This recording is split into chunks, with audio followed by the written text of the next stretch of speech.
Quem é o anticristo? Muitas pessoas têm vários palpites sobre esse assunto. Quais são as características do homem do pecado, isto é, do anticristo? Este é o tema da nossa pré-aula de hoje. Então fique aí até o final.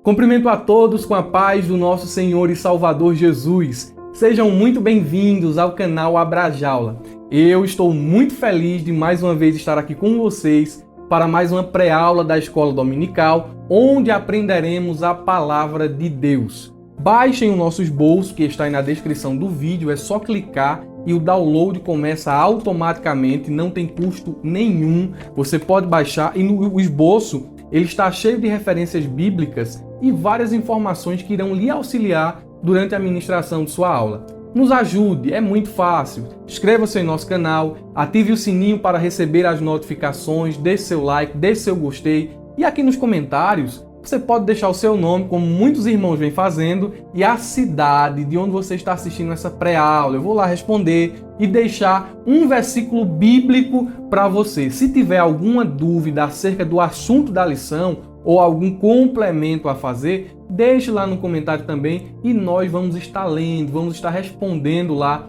o seu comentário. Compartilhe boas coisas, compartilhe boas novas. Vamos então à nossa pré-aula de hoje, que nesse primeiro trimestre de 2020 estamos estudando uma revista de escola dominical, como digo todas as vezes, porque pode ter pessoas novas a cada vídeo. Uma revista de escola dominical publicada pela CPAD, comentada pelo pastor Cláudio Nor de Andrade, e o tema geral da revista é a raça humana, origem, queda e redenção. E meus irmãos, com a graça de Deus, temos caminhado já por algumas lições dentro dessa revista, chegando até a lição de número 11, que será ministrada no domingo, dia 15 de março de 2020. E o assunto da lição de hoje é o seguinte: o homem do pecado. E nessa lição, nós temos aqui alguns objetivos específicos a serem atingidos. O primeiro deles é apresentar o homem do pecado, onde falaremos sobre sua origem, seus títulos e sua natureza. Em segundo lugar, revelar a missão do homem do pecado, onde falaremos da sua missão quádrupla: opor-se a Deus, a Israel, a Jesus Cristo e a Igreja. E por fim, vamos aqui apontar a destruição do homem do pecado. E para isso falaremos no terceiro tópico sobre a ascensão de seu império, o auge de seu império e a ruína de seu império. Se fizermos assim, cumpriremos o objetivo geral da lição, que é esclarecer que o homem do pecado é a encarnação máxima da maldade. Eu já acrescento aqui dentro do nosso objetivo geral que nenhum homem no mundo foi ou é tão perverso quanto será o anticristo. Meus irmãos, o nosso texto áureo nos diz assim: e então será revelado o iníquo, a quem o Senhor desfará pelo assopro da sua boca e aniquilará pelo esplendor da sua vinda. Carta de Paulo aos Tessalonicenses, capítulo 2, versículo de número 8. Nessa segunda carta de Paulo aos Tessalonicenses, ele está dando algumas recomendações aos irmãos daquela igreja. E entendemos aqui, dentro da nossa posição teológica e escatológica, que Paulo ele estava acalmando os crentes de Tessalônica. Eles ficaram turbados, meus irmãos, após receberem uma falsa profecia e uma suposta carta fraudulenta escrita por alguém mal intencionado que usou o nome de Paulo como autor da tal missiva. E o conteúdo desta carta e desta profecia, tudo indica que era de cunho escatológico e declarava que o dia do Senhor, a grande tribulação, o momento do juízo de Deus já havia chegado e estava sendo derramado sobre o mundo. Veja o que diz segundo aos Tessalonicenses, capítulo de número 2, versículo de número 2, diz assim: que não vos movais facilmente do vosso entendimento, nem vos perturbeis, que é por espírito, aqui no caso faz uma referência ao espírito de profecia, quer por palavra, quer por epístola, como de nós, como se o dia de Cristo já estivesse perto. Os tessalonicenses ficaram perturbados e Paulo estava dizendo, olha, não vos movai facilmente do vosso entendimento, aquilo que eu ensinei a vocês. E o que foi que Paulo ensinou aos tessalonicenses? Quando ele escreveu a primeira epístola àquela igreja, ele havia ensinado aos crentes que os salvos seriam arrebatados. Onde está isso, irmão Murilo? Está em 1 aos Tessalonicenses, capítulo 13, capítulo 4, versículo 13 ao 18, que nos diz assim, veja como Paulo ele fez ser bem entendido. Ele disse assim, vou ler a partir do versículo de número 20, de número 16, diz assim, porque o mesmo Senhor descerá do céu com alarido e com voz de arcanjo, com trombeta de Deus, e os que morreram em Cristo ressuscitarão primeiro. Ele fala da ressurreição. Aí ele diz, versículo 17, depois nós, os que ficarmos vivos, seremos arrebatados juntamente com ele nas nuvens, a encontrar o Senhor nos ares. Assim estaremos para sempre com o Senhor. Paulo estava ensinando a ressurreição dos salvos, como também o arrebatamento. Ele ensina isso na sua primeira epístola. Outra coisa que Paulo ensina na primeira epístola é que a igreja ela não passaria pela grande tribulação. Onde encontra isso na Bíblia? Veja 1 aos Tessalonicenses, capítulo de número 5, versículo 9 e o versículo de número 10, que diz assim, vou ler para os irmãos. Diz assim, 9 e 10, porque Deus não nos destinou para a ira, mas para a aquisição da salvação por nosso Senhor Jesus Cristo, que morreu por nós, para que, quer vigiemos, quer durmamos, vivamos juntamente com Ele. Ainda para elucidar melhor de que a igreja não passaria pela grande tribulação, ele nos dá mais uma referência. 1 aos Tessalonicenses, capítulo 1, versículo 10, diz assim, e esperar dos céus a seu Filho, a quem ressuscitou dos mortos, a saber, Jesus, a esperança dos Tessalonicenses no arrebatamento. Aí ele diz no finalzinho do versículo, que nos livra da ira futura. Paulo disse aos Tessalonicenses, a igreja vai ser arrebatada. Não passaremos pelo período da grande tribulação. No entanto, aqui no nosso texto áureo, no nosso texto de ouro, Paulo está retomando o assunto da primeira epístola para acalmar os irmãos tessalonicenses. Olha, o dia do Senhor ainda não chegou. E vale dizer aqui, meus irmãos, que dia do Senhor não é arrebatamento. Muita gente faz confusão com isso aqui. Pensa que o dia do Senhor é a mesma coisa da vinda de Jesus. Aí dizem assim, por isso o arrebatamento não vai existir. A igreja vai passar pela grande tribulação, mas isso não é verdade. Na Bíblia, sobretudo no Antigo Testamento, o dia do Senhor sempre foi uma expressão de juízo. O dia que o Senhor iria tratar com Israel, o dia que o Senhor iria emitir seus juízos sobre este mundo caído e desviado. Então, o dia do Senhor não é sinônimo da volta de Jesus. Aí Paulo diz que o dia do Senhor, o dia do julgamento, a grande tribulação, era impossível ter chegado.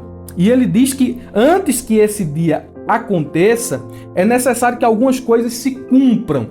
E ele diz aqui a primeira delas, o arrebatamento da igreja, como já citei aqui para os irmãos, 1 aos Tessalonicenses 4, 13 ao 18, e temos uma referência que fortalece muito esse assunto, 1 aos Coríntios, capítulo 15, versículos 51 ao 58. Outra coisa necessária para que o período da grande tribulação, onde diz que ali o dia do Senhor emitiu os seus juízos, ele chega, é necessário que haja uma grande apostasia. O que é essa grande apostasia mencionada aqui na segunda carta de Paulo aos Tessalonicenses? Essa grande apostasia diz respeito a um tempo onde muitas pessoas abandonarão a fé. Diz respeito a uma época onde haverá um desvio da sã doutrina.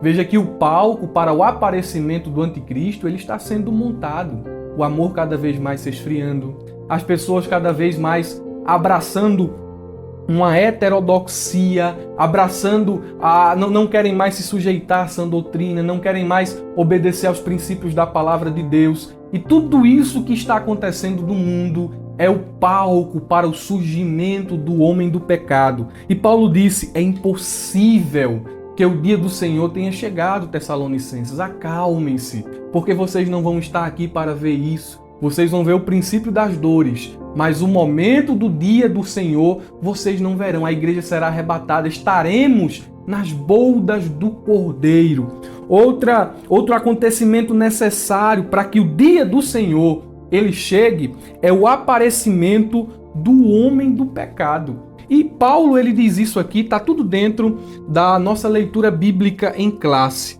Veja que a Bíblia vai dizer aqui em 2 aos Tessalonicenses, capítulo de número 2, versículo de número 3, diz assim: ninguém de maneira alguma vos engane, porque não será assim, sem que antes venha o quê? A apostasia, como falei aos irmãos, e se manifeste o homem do pecado, o filho da perdição. Esse é o nosso entendimento escatológico. A igreja não passará pela grande tribulação. Acredito que muitos irmãos que estão assistindo esse vídeo são pós-tribulacionistas, outros amilenistas, mas respeito a sua posição, não é um assunto fechado, esse assunto escatológico não é um assunto fechado, mas nós entendemos que o pré-tribulacionismo e o pré-milenismo são mais harmônicos com aquilo que a Bíblia ensina. Então esse é o contexto do nosso texto áureo. Paulo estava acalmando os irmãos e corrigindo ou sanando esse problema que surgiu no meio da igreja por conta de uma carta e por conta de uma falsa profecia. A verdade prática nos diz assim: o homem do pecado, a encarnação máxima da maldade, será destruído por Jesus Cristo, o homem perfeito. Eu acho bonito aqui, dentro da nossa verdade prática, dizer aos irmãos que o governo do homem do pecado, ele realmente se estabelecerá aqui neste mundo. Ele fincará raízes profundas, será pomposo, será grandioso. No entanto, seu poder, seu domínio, sua influência ruirão diante do Cristo glorificado. Bendito seja o nome do Senhor. A trindade satânica não tem autoridade nem mesmo no inferno. E alguns até acreditam nisso, acham que o diabo é o dono do inferno, que o diabo manda no inferno, que o diabo isso, o diabo aquilo. Mas nem no inferno ele tem autoridade. Porque muita gente pensa que há uma briga entre o bem e o mal, em que ora o diabo está prevalecendo, em que hora Deus está prevalecendo, em que essa luta é uma luta equilibrada, que o diabo ele pode vencer alguma coisa. Nós já somos mais do que vencedores. O diabo perdeu a batalha lá no céu e perdeu a batalha aqui na terra, lá na cruz do Calvário, quando Jesus morreu por nós. E como disse aqui, nem no inferno ele tem autoridade. Apocalipse, capítulo de número 20, versículo de número 10, diz o seguinte: o diabo foi lançado no lago de fogo e enxofre, e onde está agora a besta e o falso profeta. E diz assim: dia e noite serão atormentados para todo sempre. Eles serão lá atormentados. Ele não vai reinar no inferno. Muita gente acha que o diabo vai reinar no inferno. Ele não reina lá. Ele não reina em canto nenhum. Lá ele será atormentado para todo sempre. Não somente ele, mas o anticristo e o falso profeta também. E todos aqueles que seguirem os seus caminhos. A descendência de Satanás, a descendência da serpente também será lançada no lago de fogo. Nosso ponto central nos diz assim: o homem do pecado é a encarnação máxima da maldade. E repito aqui sou insistente em dizer isso aos irmãos. Nunca houve na história da humanidade um homem tão perverso quanto será o anticristo. Não houve. Você pode puxar aí a ficha dos homens mais malvados, mais perversos, mais pecadores da humanidade. ele não há de se comparar com o homem do pecado, com o filho da perdição. Ninguém jamais promoveu maldade, pecados e blasfêmias do que esse homem, isto é, o anticristo, um dia o fará. Ele será a personificação do próprio diabo e apenas o diabo será maior que ele em maldade. Isto é uma verdade. Ele vai ser extremamente influenciado pelo poder de Satanás. E meus irmãos, tendo dito isso, podemos aqui caminhar dentro da nossa lição. O ponto central é ali a ideia que vai permear todos os pontos da lição, né? Vamos trabalhar isso dentro da lição. O ponto central diz: o homem do pecado é a encarnação máxima da maldade. Veremos isso aqui não só na sua origem e nos seus títulos, como também na sua missão e também nos propósitos do seu reinado, do seu império aqui na Terra. Antes de entrarmos aqui em nosso primeiro ponto da lição, que diz assim, o homem do pecado, eu gostaria de trazer aqui uma definição do que significa a palavra anticristo. Perceba que este termo anticristo foi um termo usado apenas pelo apóstolo João. Daniel, Jesus, Paulo e outros falaram acerca do anticristo, mas utilizaram outros títulos. E veremos já já quais foram os títulos que eles utilizaram. Mas o principal é este utilizado por João, o anticristo.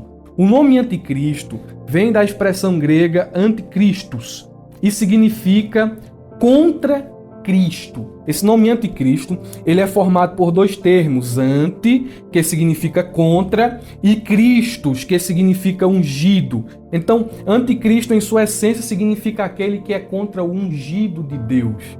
A fim de ampliar essa definição e complementá-la, acrescentamos que o prefixo grego, esse prefixo anti, ele tem dois significados. O primeiro deles é contrário a. E em segundo lugar, no lugar de. Tem esses dois sentidos. E quando fazemos a junção desses sentidos, entendemos algo aqui. Que Satanás não apenas se opõe a Cristo, ele não é somente contra o ungido de Deus, mas também deseja ser adorado e obedecido como Deus. É isso que vai acontecer no governo do anticristo. Ele vai sentar-se no trono de Davi, ele vai exigir adoração. E veja que Satanás, ele também age dessa mesma maneira. Lá em Isaías 14:14, ele diz assim: eu vou subir e vou ser semelhante ao Altíssimo. Eu vou ser igual a Deus, mas em vez de subir, ele desceu. E meus irmãos, a Bíblia também diz em Lucas capítulo 4, versículo 5 ao versículo de número 8, que quando Satanás estava tentando Jesus no deserto, ele disse assim: eu quero que você me adore. E se você me adorar, eu vou te dar todos os reinos da terra. Veja que mentira. Olha, eu vou te dar, mas eu quero que você se prostre e me adore. Ele deseja ser adorado, ele deseja ser obedecido, ele deseja ser igual a Deus. E quando falamos sobre o anticristo, cabe aqui algumas considerações iniciais. Seja atento, porque a aula, o tempo de aula é muito pouco para a dimensão e a abrangência do assunto que estamos estudando. Porque seria necessário aqui, para estudarmos todas as facetas deste assunto, expor o livro de Daniel, expor o livro de Apocalipse, olhar para o sermão escatológico de Mateus 24. Então eu entendo que ficará algumas pontas soltas, mas vou trazer aqui para os irmãos, em síntese, resumidamente, o maior número de informações possíveis. Considerações introdutórias sobre o anticristo. É necessário dizer que ele será um homem personificando o diabo, porém apresentando-se como se fosse Deus. Daniel capítulo 11, versículo 36. Sua sabedoria e capacidade serão sobrenaturais, pois além da ação diabólica em seu apoio, outros fatores contribuirão para a implementação de seu governo, tais como fator político, poder comercial, entre outros. Ele será uma pessoa muito influente, que atrairá, preste atenção nessa informação, até mesmo os judeus. Daniel capítulo 9, versículo 20 ao 27, Mateus 24, 22 ao 27. Ele promoverá a mentira, o pecado, o culto a Satanás e uma economia única no mundo. As devidas referências estão aqui no nosso esboço. Então, tendo definido aqui o termo anticristo e falado resumidamente aqui da sua pessoa e da sua atuação, cabe-nos aqui trazer algumas informações que são importantes. É muito importante falar isso aqui. Dizer que nós não podemos, veja só, nós não podemos fazer afirmações concretas de quem é o anticristo. Dentro da nossa visão escatológica, sabemos que ele nascerá ainda nos dias em que a igreja estiver aqui na terra. Ele vai nascer, ele vai crescer enquanto nós aqui ainda estivermos na terra. Mas ele só se manifestará após o arrebatamento da igreja. Essa é a doutrina assembleana, né? Essa é a doutrina pré-tribulacionista. E eu vejo muitas pessoas especulando, né? Quem será o anticristo? Alguns já disseram que é um dos papas. Aí cria-se toda aquela teoria da conspiração e gente mostrando vídeo lá de Roma, de não sei o quê. Muitas pessoas disseram, afirmaram, tinham certeza absoluta que o anticristo era o Papa João Paulo II. Né? E isso não se cumpriu, não passou de suposição. Né? Outros já disseram que o anticristo é um dos presidentes americanos. Eu lembro quando criança que as pessoas diziam, não, o anticristo é Bill Clinton. Aí depois já começaram a dizer é Barack Obama. Aí agora já estão dizendo que é Donald Trump. Já chegaram a dizer, até em nossos dias, que o anticristo seria Macron, o presidente da França. Porque ele é jovem, é influente, é inteligente. Outros já chegaram até a cogitar que o anticristo, pasmem vocês, né, que o anticristo seria o presidente do Brasil, Bolsonaro. Meus irmãos, nós devemos ter cuidado com esse nível de especulação. E eu vou dizer a vocês por quê. Primeiro porque o anticristo, ele tem que ser, ou ele tem que vir de Israel. Ele tem que ter sangue judeu. Então não tem como ser Macron, não tem como ser Bolsonaro, não tem como ser um presidente americano. Ele tem que ser judeu. Por que é que ele tem que ser judeu? Ele tem que ser judeu porque os judeus, né, o povo hebreu, vai ser enganado. Vai achar que ele é o Messias. E jamais o povo de Israel vai achar que o Messias vai vir de outra nação. O Messias está vindo da França, o Messias é francês. Não, o Messias é americano. Não, o Messias, segundo as profecias bíblicas, ele é da raiz de Davi. Então, quando a gente compara a questão dessas especulações com a visão bíblica, nenhuma delas se sustenta. Não pode ser o Papa é da descendência de Davi. Não pode ser o presidente da França, ele é da descendência de Davi. Então não adianta especular e dizer que são pessoas simplesmente por conta de seus cargos e posições. Ele tem que ser judeu, porque ele vai se colocar como se fosse o Messias. Veja que o anticristo, ele é uma falsificação da encarnação. O anticristo não vai ser um espírito, o anticristo não vai ser um vulto, o anticristo não vai ser um ser espiritual, não vai ser um anjo. O anticristo vai ser um homem de carne. E isso como uma falsificação, uma falcatrua da encarnação. Não tem a trindade divina? Então tem a falsa trindade satânica, onde Satanás se opõe a Deus, o anticristo se opõe a Cristo e o falso profeta se opõe ao Espírito Santo. É a falsa trindade satânica. Alguns dizem que ele virá da tribo de Dan, segundo a profecia de Jacó lá em Gênesis 49. Outros dizem que não, que ele vai cumprir as profecias para que quando ele se coloque como Messias, os judeus consultem as Escrituras e digam assim, realmente está batendo com o que está escrito aqui. Alguns dizem que ele vai ser da tribo de Judá, que ele vai nascer em Belém. Então vejam, meus irmãos, que independente de como ele vai surgir, ele tem que ser judeu. Né? E nós não saberemos quem é de certeza, porque graças a Jesus nós não estaremos aqui. Mas dentro da lição, vamos aqui descer a considerações específicas de sua natureza, de seu caráter, de sua origem e principalmente de seu espírito que já é atuante em nossos dias.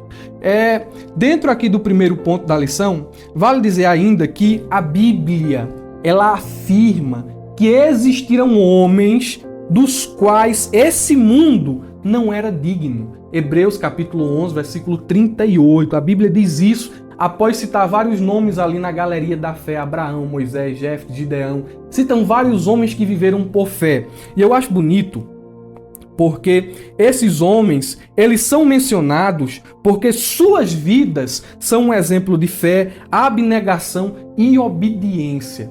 E quando olhamos para a história da igreja, percebemos que pelo estilo de vida dos primeiros irmãos, dos primeiros discípulos ali, dos apóstolos, a igreja, os primeiros membros da igreja foram chamados de cristão. Isto é, a conduta daquelas pessoas era regrada pelas palavras de Cristo. Isto está em Atos capítulo 11, versículo de número 26. No entanto, o contrário disto também é verdadeiro. Como assim, irmão Murilo? Existem homens que por seu modo de viver, por seu modo de pensar, por seus ideais, por seu estilo de vida, eles podem ser chamados não de cristãos, mas de anticristos. E a gente entende e pode afirmar isso porque João diz lá em 1 João capítulo 4, versículo 1 ao 3, que o espírito do anticristo ele já atua no presente século, ele já atuava desde a época apostólica. E muitos homens são influenciados em suas ações por Satanás e pelo espírito do anticristo. Quando olhamos aqui o primeiro ponto da nossa lição, o primeiro subponto, que fala sobre a origem do homem do pecado, temos aqui uma lista de nomes, de pessoas que prefiguraram o anticristo. Ele começa a citar Caim, um homem perverso, capaz de matar o próprio irmão, capaz de maquinar um plano diabólico, um plano maquiavélico para tirar a vida do inocente Abel. Temos Lameque, o autor de um salmo, de uma poesia à maldade. Temos aqui ainda o faraó do Êxodo, que endureceu seu coração, não deu ouvidos à voz de Deus. Temos Amã, um estrategista terrível, e ele tentou aniquilar a nação de Israel lá em Suzã. Temos Herodes, Herodes o Grande, aquele que tentou matar Jesus quando ainda era criança, e ele promoveu uma verdadeira chacina em Israel. Temos nomes extra-bíblicos como Nero, como Hitler, como Stalin, homens extremamente perversos. A lista aqui é muito maior, está bem resumida aqui, poderíamos citar Thália e outros personagens bíblicos e extra-bíblicos que suas ações, seu estilo de vida, seu modo de viver prefiguram o homem do pecado. E meus irmãos, vale ainda ressaltar mais uma vez, me tornar repetitivo, que mesmo esses nomes aqui citados, homens terríveis, eles não foram ou não chegaram a ser nem metade daquilo que o anticristo será. O anticristo será muito pior do que esses homens. Temos aqui ainda os títulos do anticristo, como já adiantei aqui a vocês na parte de definição, na parte de conceito. A palavra anticristo é um termo joanino, é um termo utilizado apenas pelo apóstolo João. Mas outros servos de Deus tiveram uma revelação apocalíptica, viram o período do surgimento deste homem e cunharam alguns termos que definiria quem seria este homem diabólico. Por exemplo, Daniel chama de homem vil. Daniel capítulo 11, versículo 21. Ainda em Daniel capítulo 7 e 8, ele fala sobre o pequeno chifre. Daniel capítulo 9, versículo 26, ele fala sobre o príncipe que há de vir. Ainda em Daniel 11:36, fala que ele será o rei que fará tudo segundo a sua vontade. Temos aqui Paulo em Tessalonicenses chamando o anticristo de o homem da iniquidade. E ainda em Tessalonicenses 2:13 ele fala sobre o filho da perdição. Ainda em Tessalonicenses 2:8 ele fala sobre o iníquo, aquele que não tem lei, aquele que não obedece a regras. Ainda na questão joanina, 1 João 2:18, temos aqui o termo anticristo. E temos o próprio Jesus falando sobre este homem, o chamando de a abominável desolação. E por fim ainda temos João lá no livro de Apocalipse, se dirigindo ao anticristo como a besta que sobe do mar. São alguns títulos do homem do pecado, do anticristo. Caminhando aqui pela exposição da nossa lição, temos o nosso ponto de número 2, a missão do anticristo. Ele tem uma missão a desempenhar. Ele tem um propósito a estabelecer. E veja, meus irmãos, que a missão do homem do pecado, segundo o autor da lição aqui, ela será quádrupla. E ela vai se opor metodicamente a Deus, a Israel, a Cristo e à igreja. Mas quero fazer um adendo aqui a esse segundo tópico da lição e dizer que o anticristo ele tem sim essa missão futura, no dia da sua manifestação. Mas também o seu espírito, como já falei, ele já é atuante desde a época apostólica, influenciando falsos mestres, porque no dia de João ele combateu o gnosticismo.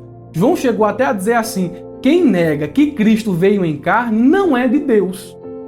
Porque muitas pessoas começaram a surgir naquela época atacando a cristologia. E Paulo vai dizer, melhor dizendo, João vai dizer, que essas pessoas que assim faziam estavam sob influência do espírito do anticristo. Então ele já era atuante, influenciando falsos mestres e dando origem, presta atenção nisso, e dando origem a falsas doutrinas. Perceba que a atuação do espírito do anticristo em nossos dias, ela é muito clara, ela é muito evidente, não vê quem não quer.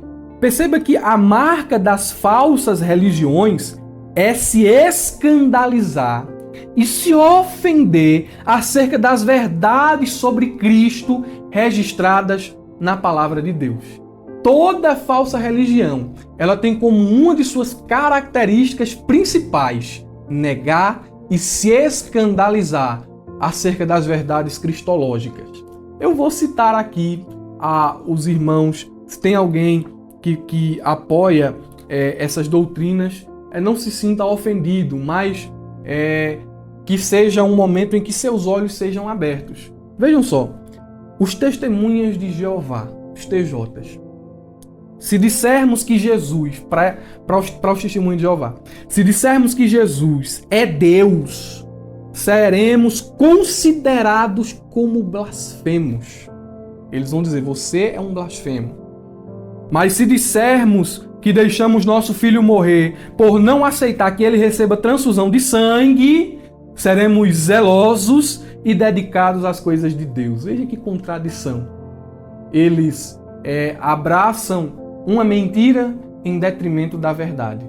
Se olharmos para um umbandista, se chegarmos em um umbandista e dissermos que há um só Deus e que Jesus é o seu único filho, nós seremos acusados de preconceito e de mente fechada. Eles não creem nisso. Eles não creem que há um só Deus, que Jesus é seu único filho. Mas se você chegar para um bandista e dizer que tomou sangue de galinha preta e tomou banho com comida podre, ele vai olhar para você e dizer assim: você é uma pessoa purificada no espírito. Se chegarmos para um espírita e dissermos a ele que Jesus ressuscitou dos mortos pelo poder de Deus, ele vai discutir por horas a fio combatendo você. Mas se você chegar e dizer e falar que um rato que saiu do esgoto é a reencarnação do avô dele, ele dirá que você tem uma mente iluminada. Se você chegar para um bandista e disser que Jesus é o Filho unigênito de Deus, ele pode ser capaz de tirar até mesmo a sua vida.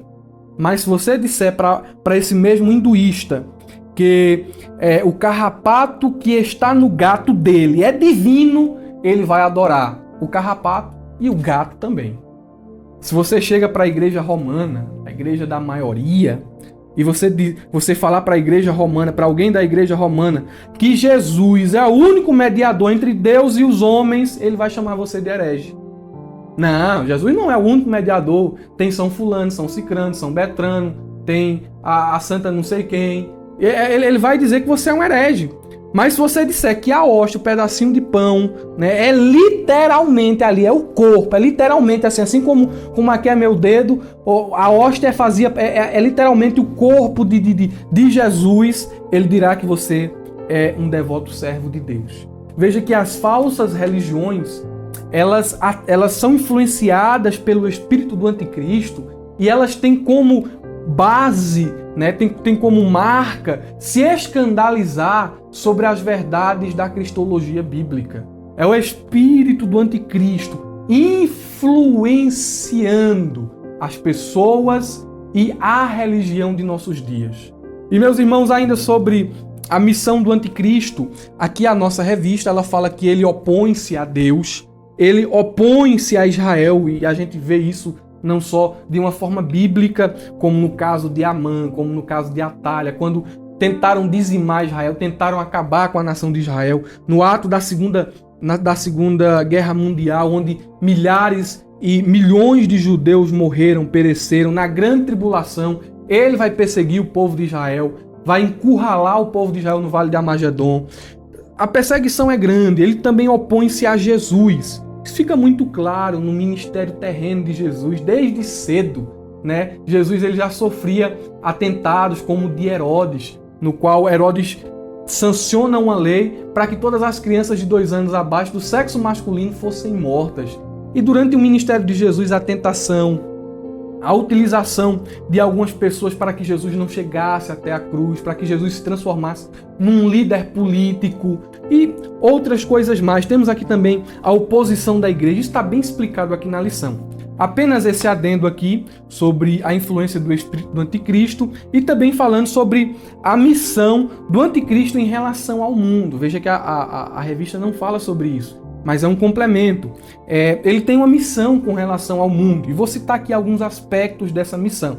Em primeiro lugar, ele será uma grande ilusão, uma grande mentira para o mundo. Ele vai parecer ser um homem que vai resolver todos os problemas, vai criar uma única moeda, vai tentar promover um período de paz, vai tentar unir as nações, vai tentar unir as religiões, promover um ecumenismo, e ele vai ser uma mentira para o mundo, é um dos seus propósitos, né? Outro é que ele aparecerá na tribulação, e propriamente na segunda metade da tribulação, ele vai revelar o seu caráter pernicioso.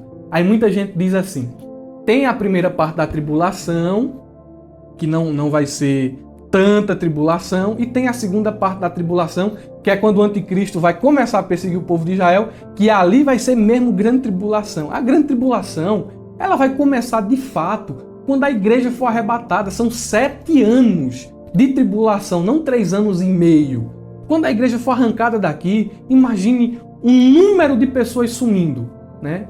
Todos os salvos em todas as partes do mundo, todas as crianças que ainda estão no período da inocência. Alguns falam sobre as crianças, os fetos nos ventres da mulher, das mulheres que estarão grávidas. Todas essas pessoas sumindo. Imagine o caos que não vai se instalar aqui. Isso logo no primeiro dia. Vai ser terrível. Então não vai ser só 3 anos e meio, vão ser 7 anos de tribulação.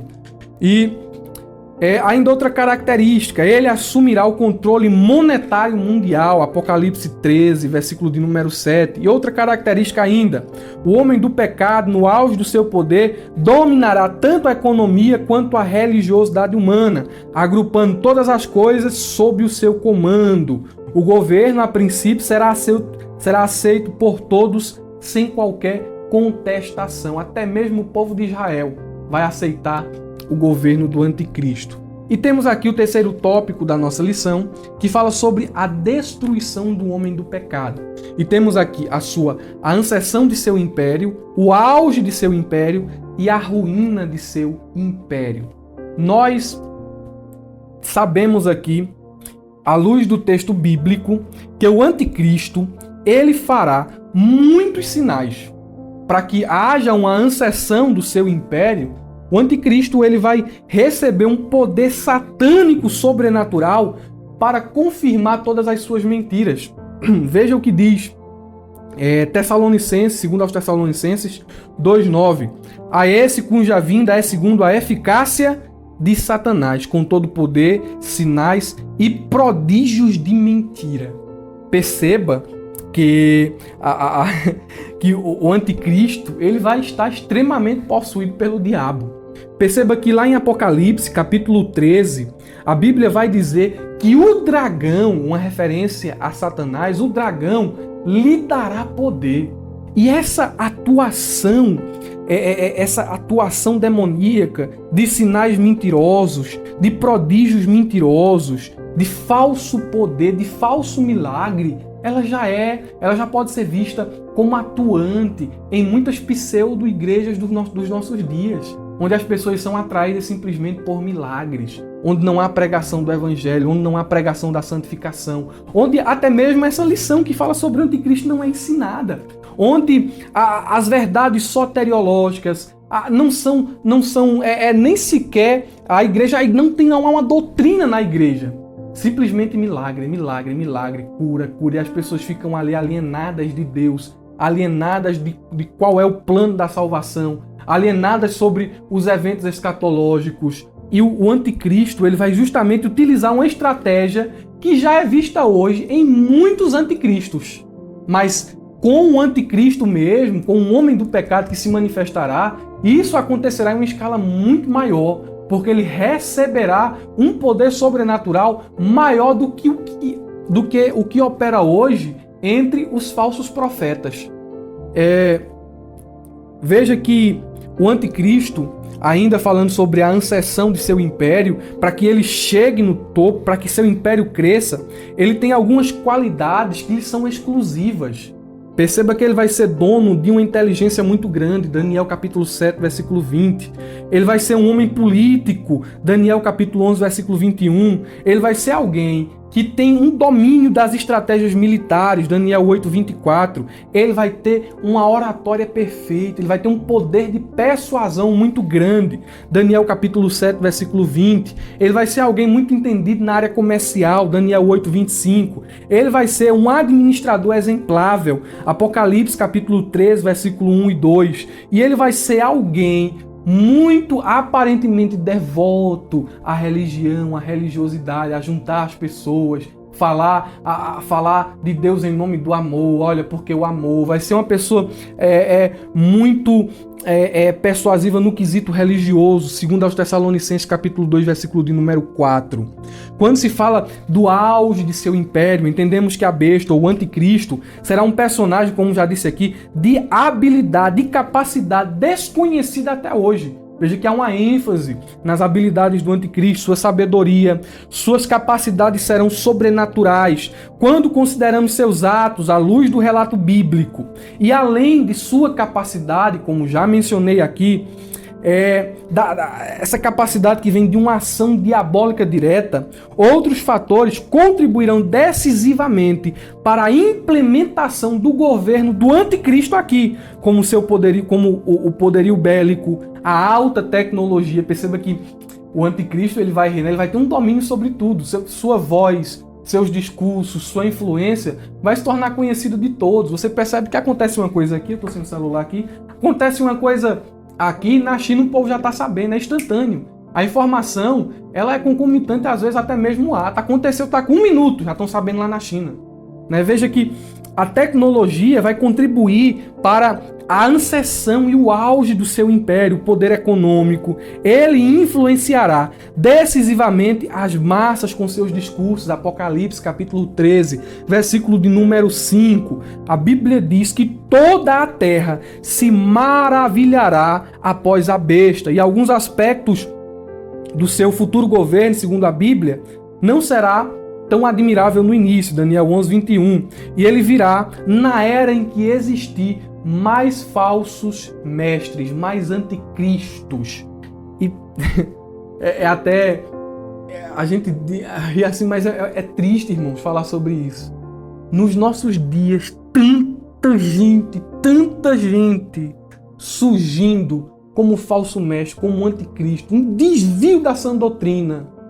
E a igreja olha para essas coisas e só pode dizer: Maranata, ora vem Senhor Jesus. Esses dias aqui, pela minha região aqui do sertão, uma igreja colocou uma piscina dentro da igreja, dentro do templo. Era para fazer o batismo? Não. Era para fazer os 7 mergulhos de Naamã. Perceba que a pregação do evangelho, ela está ficando escassa. E aqueles que estão pregando estão falando do evangelho da prosperidade, do evangelho cold. A mensagem do evangelho está sendo sufocada em nossos dias. É o surgimento de muitos falsos mestres. São pessoas que estão se levantando para falarem o que o povo quer ouvir e não o que o povo precisa de fato ouvir. E ainda outro fator do governo do anticristo, ele mentirá e negará que Jesus é o Messias. 2 João capítulo 1, versículo de número 7. Ele adorará a um Deus estranho. Daniel capítulo 11, 39. Ele honrará um Deus militar com fortunas. Daniel 11, 38. Ele controlará a economia mundial. E aqui temos várias referências bíblicas. Apocalipse 13, 7. O 16 e o 17, os versículos. Apocalipse 17, 12 ao 13. Ele fará um acordo de paz com Israel por 7 anos, mas quebrará este acordo após 3 anos e meio e iniciará ali um período de perseguição ao povo judeu. Daniel capítulo 9, versículo de número 27. Veja que o governo do anticristo terá uma ascensão e um apogeu, um auge. Mas a Bíblia nos narra, a Bíblia nos diz que todo esse aparente poder demoníaco, ele cairá, ele ruirá, ele se desfará diante do Cristo glorificado. E bendito seja o nome do Senhor Jesus por isso. O mal nunca prevalecerá. O mal nunca sairá vitorioso. E meus irmãos, há um texto em João que narra o fim da era do anticristo, o fim do período do governo do anticristo. Quero ler aqui para os irmãos e concluir a nossa pré-aula de hoje. Nos diz assim: E vi a besta e os reis da terra com os seus exércitos, reunidos para fazer guerra contra aquele que estava montado no cavalo e contra o seu exército. Aleluia! Mas a besta foi presa, e com ela foi preso também um falso profeta, que com sinais feitos diante da besta, seduziu aqueles que receberam a marca da besta e eram adoradores da sua imagem. Aí ele diz assim: os dois foram vivos, lançados dentro do lago de fogo que queima com enxofre. Eles foram vencidos pelo Cordeiro. Eles foram vencidos pelo Rei dos Reis e pelo Senhor dos Senhores. Eles foram vencidos pelo Cristo glorificado. A vitória já está decretada. O governo do anticristo vai ter o seu período de auge, mas o seu final já é certo. A vitória é do povo de Deus. A vitória é de Jesus. E nós estaremos como espectadores, vendo o Cordeiro de Deus subjugar as forças do anticristo e do falso profeta, e vendo o juízo de Deus sendo emitido sobre esses homens perversos e também sobre seus seguidores. Meus irmãos, vale a pena ser fiel. Vale a pena servir a Jesus. São apenas alguns singelos comentários da pré-aula de domingo, onde estaremos estudando acerca do homem do pecado. Deus abençoe todos vocês. Se você chegou até aqui, eu quero deixar um versículo bíblico para você que está em 1 Coríntios, capítulo 15, versículo de número 58, que diz: Portanto, meus amados irmãos, sejam firmes e constantes, sempre abundantes na obra do Senhor, sabendo que o vosso trabalho não é vão no Senhor. Deus abençoe a todos e a paz do nosso Senhor e Salvador Jesus. Amém.